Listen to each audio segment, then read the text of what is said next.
Қайырлы кеш қыздар, бургерге арналған жұмсақ булочкасын дайындайтын боламыз. Соңына дейін қараңыздар, жұмсақ нанды бірге дайындайық.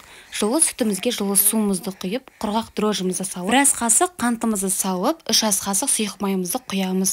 Үстіне ерітілген сары майымызды құямыз. 1 шай қасық тұзымызды саламыз.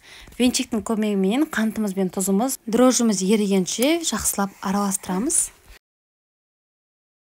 Алдын ала електен өткізіп дайындап қойған ұнымызды аз-аздан салып отырып, басында сұйық болғандықтан қасықпен араластырып аламыз. Аз-аздан бөліп салып отырып, қамырымызды жинаймыз. Біздің қамырымыз кішкене қаттылау болып шығады. Сұйық май құйғаннан кейін қолға жабыспайтын қамыр шығады.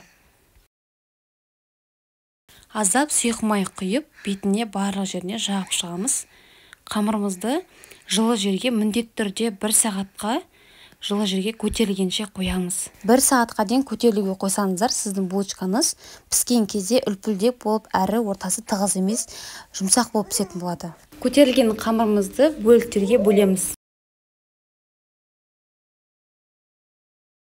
Ыңғайлы болу үшін осылай қолымызбен жіңішке етіп жасап аламыз. Әрбір бөлкен нанымызды 100 граммнан өлшеп алатын боламыз. Алдымен кесіп алып, таразының көмегімен әрқайсысын 100 граммнан өлшеп аламыз.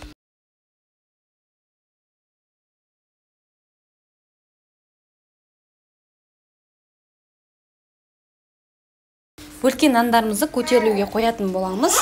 Дәл осылай видеода көрсетілгенде жан-жақтарын барлығы бір жерге жинап, тегістеп алатын боламыз. Противенге пергамент қағазын жайып, үстіне осылай қойып шығамыз. Қойған кезде бір-біріне жақындатпаймыз, себебі қазір көтерілген кезде бір-біріне жабысып қалуы мүмкін. Мен бір противенге 6 данасын салдым, сіздер 8 данасын қойсаңыздар да болады. Енді 20 минут бетін жауып көтерілгенше жылы жерге қоямыз. Көтерілгеннен кейін қыздар мен кішкене бетін осылай басамыз, себебі қазір тағы да көтерілетін болады. Бізге қазір ішіне салмасын салуға ыңғайлы болу үшін, орны үлкен болу үшін осылай үстін басып шықтық. Енді жұмыртқаны осылай бетіне жағып, бетіне күнжуттарын себетін боламыз. Бұл бөлкен нандардың ішіне ештеңе салмай-ақ, құр өзін балаларға пісіріп берсеңіздер де болады. Өте жұмсақ болып шығады, әрі дәмді болып шығады. Алдын ала қызып тұрған пеште 190 градуста 20 минут сарғайғанша пісіріп алатын боламыз. Міне қыздар, біздің жұмсақ нанымыз пісті. Бұл бургердің булочкасы. Ішіне ештеңе салмай-ақ балаларға жеуге пісірсеңіз де болады. Жасап көріңіздер.